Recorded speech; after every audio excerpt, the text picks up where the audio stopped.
Sometimes the most tempting opportunities hide behind tight deadlines and hidden dangers, and you might find yourself drawn in, no matter the warnings you never utter aloud. If you stay with me till the end, you'll understand why some walls are better left unopened, and what happens when desperation pushes a man through shadows best left alone. I run a demolition crew based out of Fort Rich. 3 trucks, 5 men, and a schedule so tight it practically screams pressure. My specialty has always been taking jobs no one else wants, places tangled in red tape, crawling with mold or coated in 30 years of asbestos behind every cracked plaster wall. It doesn't matter. I knock down walls fast, no questions asked, and that reputation is what put Ridgeway State Hospital on my radar. This place had stayed abandoned on the town's edge since the 1930s, shuttered since '87, left to grow quiet and eerie. Kids dared each other through the years to sneak inside, but most folks wisely steered clear. Now, finally, the city secured a grant to raise it, turning the land into something new, a civic park, or maybe a water treatment plant, depending on who you asked. But none of that mattered to me. The contract was official city business, and better yet, there was a $30,000 bonus waiting if we finished before the deadline. 30 grand was a serious windfall, enough to keep the crew paid through winter's cold, so I was already cutting corners to beat the clock.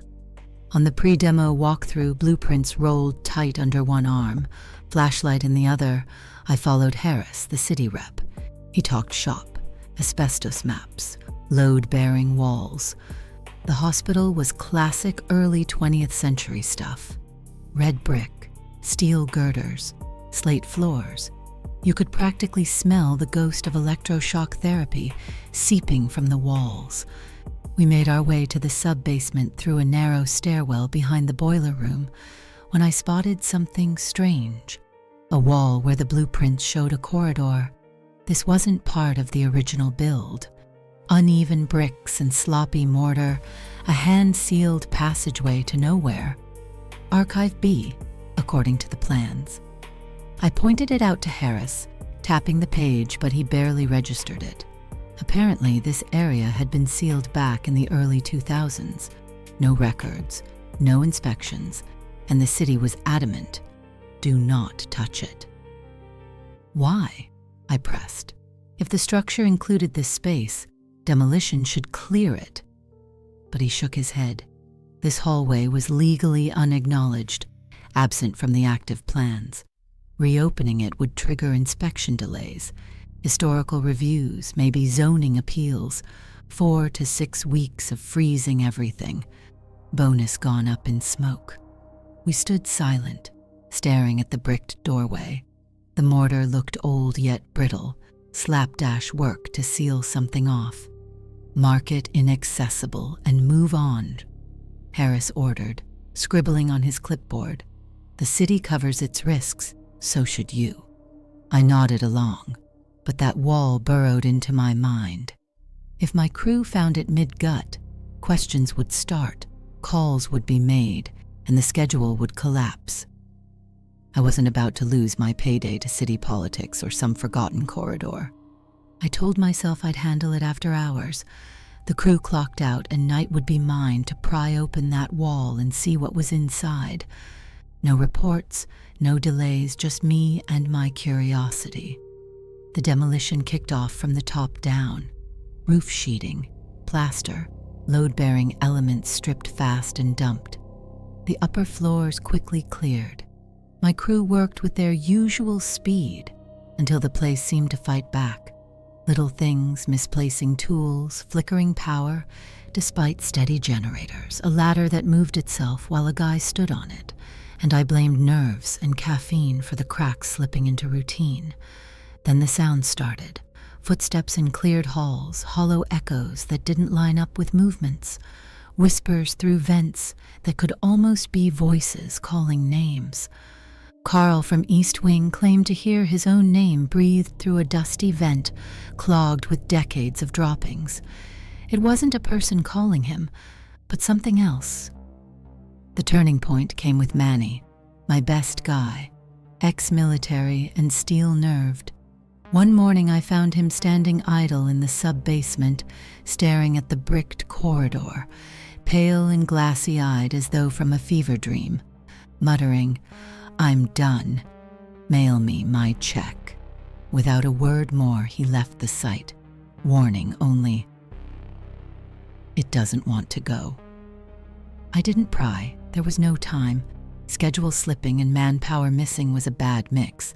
I picked up his slack, collapsing on 4 hours of sleep, drowning in logs and load counts, but that sealed corridor haunted my every waking thought and my restless sleep, with recurring dreams. Always the same. A long room, rows of chairs facing a whitewashed wall, no windows, no doors, an empty chair that never felt empty, something waiting behind the veil. Days later, a new city rep with sharp haircut and spotless shoes arrived, checked progress, nodded, and never mentioned the secret corridor. I decided to keep it that way, knowing the fewer people knew about it, the better. Once the crew had clocked out one evening, I made my move. Feigning paperwork, I wheeled the concrete saw down into the basement. The temperature dropped with each step. The thick humidity hinted at decay and secrets. The corridor awaited, its cinder block seal untouched since I'd first seen it. Marking the wall with chalk, fitting my respirator, I began the cut. The mortar was industrial strength, sloppily applied, but meant to keep this sealed tight. But with $30,000 on the line, I chipped away chunk by chunk until the blocks collapsed and dust poured out in suffocating bursts. Flashlight sliced through the darkness ahead. The air was clean, antiseptic faint, in the stale breath of forgotten hospital. The floor tiles, polished and unscathed, betrayed no age. My boots left prints, impossible in such a pristine scene. At hall's end, a padded cell waited, door creaking under my hand to reveal yellowed cushions, an old hospital cart with leather restraints, the thin mattress sunken like a grave. A cracked mirror hung crooked above a bolted desk, my fractured reflection staring back in jagged angles. On the floor, a circle was carved deep into the tiles, deliberate and sharp, nails maybe. The strange etching sent vertigo pulsing deeper than I knew. Strange gravity tugged, almost conscious. A rusted chair held a patient log, brittle and warped leather. Flipping through clinical entries, I paused at the last handwritten page. Do not remove her. Do not observe her. Do not allow her name to be spoken aloud. In margins, scratched deep into leather, was a name I dared read, but fear gripped my lungs. The same name repeated on cushions, mattress straps gouged with ragged nail marks, a binding or a warning, I didn't know. As I read, cold air billowed, breath visibly sighed from my lips, the cart creaked behind me. I wasn't alone.